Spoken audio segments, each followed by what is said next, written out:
Hello friends, എല്ലാവർക്കും സുമീസ് കിച്ചണിലേക്ക് സ്വാഗതം. ഇന്ന് ഞാൻ ഇവിടെ ഉണ്ടാക്കുന്നത് ചെമ്പരത്തി പൂവ് ഉപയോഗിച്ചുള്ള സ്ക്വാഷാണ്.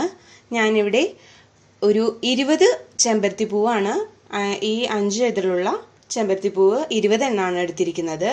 അതേപോലെ തന്നെ 2 കപ്പ് വെള്ളം എടുത്തിട്ടുണ്ട്. 2 കപ്പ് വെള്ളത്തിന് ഞാൻ 1 കപ്പ് പഞ്ചസാര എടുത്തിട്ടുണ്ട്. അതേപോലെ തന്നെ ഒരു 7 ഗ്രാമ്പു എടുത്തു വെച്ചിട്ടുണ്ട്. പിന്നെ നാരങ്ങ നീരെടുത്ത് വെച്ചിട്ടുണ്ട്. നമുക്ക് സ്ക്വാഷ് ഉണ്ടാക്കാൻ വേണ്ടിയിട്ട് ചെമ്പരത്തിയുടെ ഇതൾ മാത്രമേ ആവശ്യമുള്ളൂ. അപ്പോൾ അത് അടർത്തി നമുക്ക് വേറൊരു പാത്രത്തിലേക്ക് മാറ്റാം. ഈ മഞ്ഞ പോലത്തെ അടിയിലത്തെ അതും വേണ്ട, നമുക്ക് ഇതിൻ്റെ ഇതൾ മാത്രം മതി. അപ്പോൾ നമുക്ക് എല്ലാ ചെമ്പരത്തിയുടെയും ഇതൾ വേർതിരിച്ചെടുക്കാം. ഞാനിവിടെ എല്ലാ ചെമ്പരത്തിയുടെ ഇതളും വേർതിരിച്ചെടുത്തിട്ടുണ്ട്. എന്നിട്ട് ഞാനത് നന്നായിട്ട് കഴുകി വൃത്തിയാക്കി വെച്ചിരിക്കുന്നതാണ്. ഇനി നമുക്ക് സ്ക്വാഷ് ഉണ്ടാക്കാൻ തുടങ്ങാം. നമുക്കപ്പോൾ സ്ക്വാഷ് ഉണ്ടാക്കാൻ തുടങ്ങാം. അതിനു വേണ്ടി ഞാനൊരു പാത്രം അടുപ്പത്ത് വെച്ചിട്ടുണ്ട്.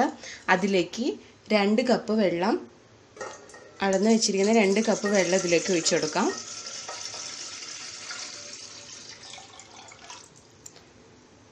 നമുക്ക് ഗ്യാസ് ഓൺ ചെയ്യാം. ഇതിലേക്ക് എടുത്തു വെച്ചിരിക്കുന്ന 1 കപ്പ് പഞ്ചസാരയും അതേപോലെ തന്നെ ഞാൻ 7 ഗ്രാമ്പുമാണ് ഇവിടെ എടുത്തിരിക്കുന്നത്, അതും ഇട്ട് കൊടുക്കാം. ഇത് നന്നായിട്ട് തിളച്ച് വരട്ടെ.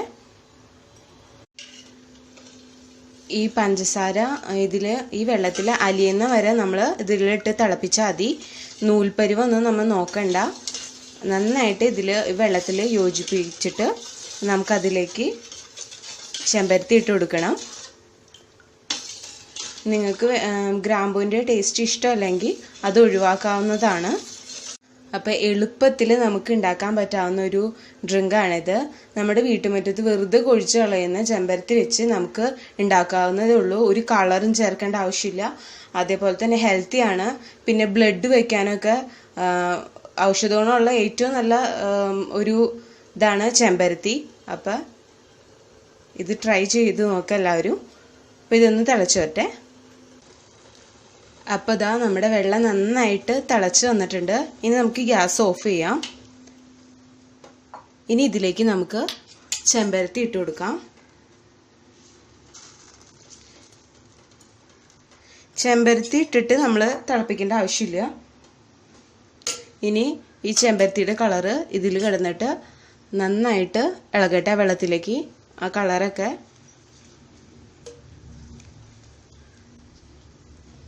അപ്പോൾ ഇത് നമുക്കൊന്ന് മൂടി വയ്ക്കാം. അതിനുശേഷം നമുക്ക് ചെമ്പരത്തി എടുത്ത് മാറ്റാം. അപ്പം നിങ്ങൾക്ക് ഞാൻ നേരത്തെ പറഞ്ഞ പോലെ ഗ്രാമ്പൂവിൻ്റെ ചുവ ഇഷ്ടമല്ലാത്തവർ അത് അവോയ്ഡ് ചെയ്യുക. അപ്പോൾ ഇനി ഉപയോഗിക്കുകയാണെങ്കിൽ തന്നെ വളരെ കുറച്ച് മാത്രം ഉപയോഗിക്കാം. ഗ്രാമ്പൂവിൻ്റെ അളവ് കൂടിപ്പോയാലും അത്ര ടേസ്റ്റ് ഇല്ല. അപ്പോൾ അതും ശ്രദ്ധിക്കുക. പിന്നെ പഞ്ചസാരയുടെ അളവ് നിങ്ങൾക്ക് പഞ്ചസാരയ്ക്ക് പകരം തേൻ വേണമെങ്കിൽ ഉപയോഗിക്കാം. അതേപോലെ തന്നെ ഇത് ചൂടാറിയതിന് ശേഷം നമുക്ക് കുപ്പിയിലാക്കി ഫ്രിഡ്ജിലൊക്കെ വെക്കുകയാണെങ്കിൽ നമുക്ക് ഗസ്റ്റൊക്കെ വരുമ്പോൾ അപ്പോൾ കൊടുക്കുകയും ചെയ്യാം. അതാ ചെമ്പരത്തിയുടെ കളറൊക്കെ നന്നായിട്ട് വെള്ളത്തിലേക്ക് ഇറങ്ങിയിട്ടുണ്ട്. ഇനി നമുക്ക് ഈ ചെമ്പരത്തി എടുത്ത് മാറ്റാം.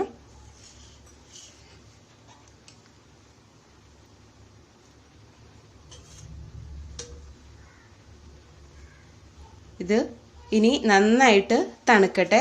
അത് കഴിഞ്ഞിട്ട് നമുക്ക് ഉപയോഗിക്കാം.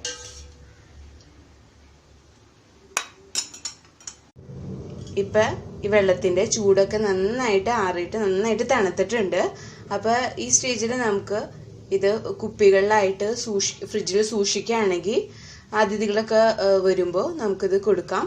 ഇനി ഒരു സ്റ്റെപ്പും കൂടി ഉണ്ട്. അതെങ്ങനെയാണെന്ന് നമുക്ക് നോക്കാം. ഞാൻ ഇവിടെ ഒരു ഗ്ലാസ് എടുത്ത് വെച്ചിട്ടുണ്ട്. ഇതിലേക്ക് നമുക്ക് ചെമ്പരത്തി പൂ ഇട്ട് തിളപ്പിച്ച വെള്ളം 1/2 ഗ്ലാസ് ഒഴിച്ചു കൊടുക്കാം. നിങ്ങൾക്ക് മധുരം എന്തോരം വേണം അതിനനുസരിച്ച് ചെമ്പരത്തി പൂവിൻ്റെ വെള്ളത്തിൻ്റെ അളവിൽ മാറ്റം വരുത്താം. അതേപോലെ തന്നെ ഞാനിവിടെ ഐസ് വാട്ടർ എടുത്തിട്ടുണ്ട്.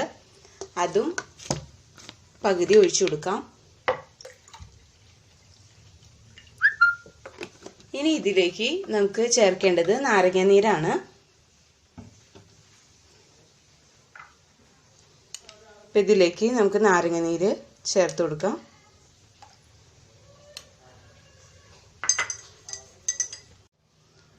നമ്മൾ നാരങ്ങ വെള്ളം ഒഴിച്ചപ്പോൾ നമ്മുടെ സ്ക്വാഷിൻ്റെ കളറ് മാറിയത് കണ്ടില്ലേ.